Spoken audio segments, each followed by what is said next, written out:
Princess এই হাতাটি বর্তমানে খুবই ট্রেন্ডিংয়ে আছে।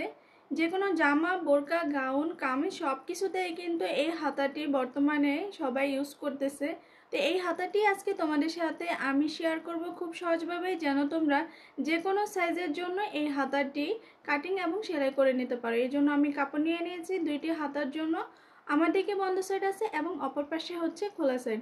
এখন আমি কাপড়ের যে লম্বার মাপটা তোমাদেরকে দেখিয়ে দিচ্ছি। এখানে 25 ইঞ্চি থাকবে আমাদের হাতার লম্বা, আর 1 ইঞ্চি সেলাইয়ের জন্য যাবে। টোটাল আমরা 26 ইঞ্চি এখানে নিয়েছি লম্বায়।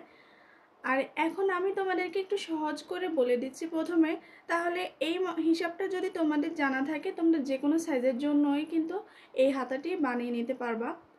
এখানে প্রথমে তোমাদের যে অরিজিনাল হাতা আছে এই হাতার মাপটি নিতে হবে। তো নর্মালি আমরা যে এরকম হাতাটা নেই, যে হাতার মাপটা যেভাবে নেই এভাবে নেব। এরপর আমরা এখান থেকে 5 থেকে 6 ইঞ্চি কাপড় বাড়িয়ে নেব। এরপর এখানে দেখো আমি কাপড়ের চড়া কিন্তু নিয়েছি 10.5 ইঞ্চি। তো এখন আমি নর্মাল হাতা যেভাবে কাটিং করি এভাবেই কিন্তু হাতাটা কাটিং করে নেব।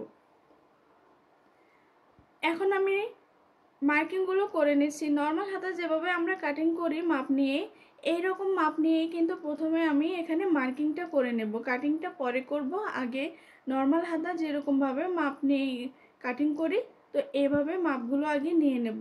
এরপর দেখো এখান থেকে যে আমি বাড়তি কাপড়টা রেখেছিলাম এই একেবারে মাথা থেকে আমি 2 ইঞ্চিতে একটি মার্কিং করে নেব। এই মার্কিং থেকে এখন হালকা করে একটা শেপ দিয়ে নিয়ে আসবো এইভাবে।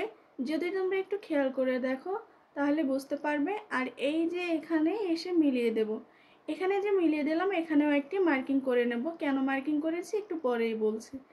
এখন দেখো আমাদের মার্কিং করা তো হয়ে গেছে। এখন আমরা কিন্তু কাটিং করে নেব। আর এই কোণার দিকে একটু কাটিং করে নিয়েছি সুবিধার জন্য, সেলাই করতে যেন আমাদের অসুবিধা না হয়।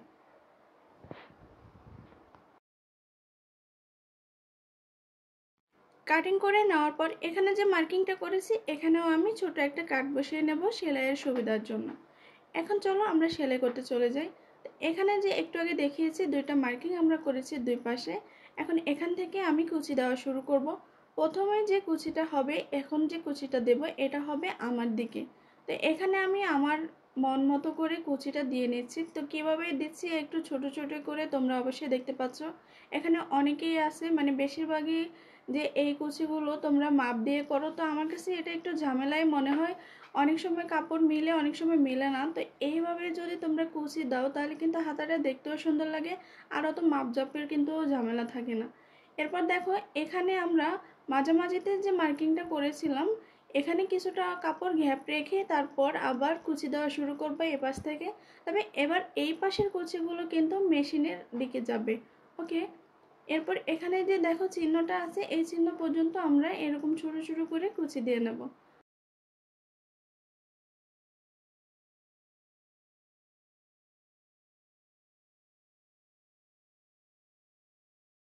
তো আমাদের কুচি দেওয়া কিন্তু হয়ে গেল।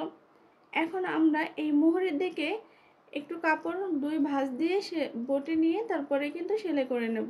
এখানে সোজা একটা সেলাই দিয়ে নিলে হবে। এরপর আমরা হাতার মাপ নিয়ে আমাদের কতটুকু হাতা ফিটিংসের জন্য যে মাপটা নেই এই মাপটা নিয়ে আমরা এখান থেকে সেলাইটা করে নেব।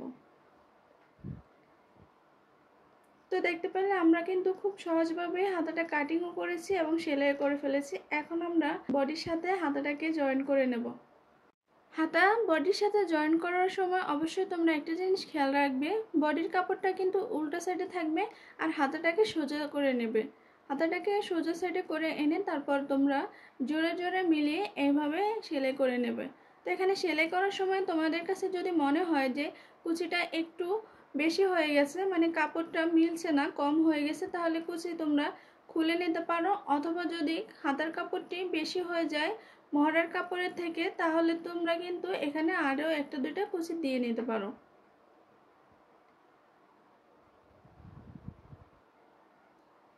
তো দেখো আমাদের প্রিন্সেস হাতাটি কিন্তু রেডি হয়ে গেছে। ভিডিওটি কেমন লেগেছে তোমাদের কাছে অবশ্যই কমেন্ট করে জানাবে।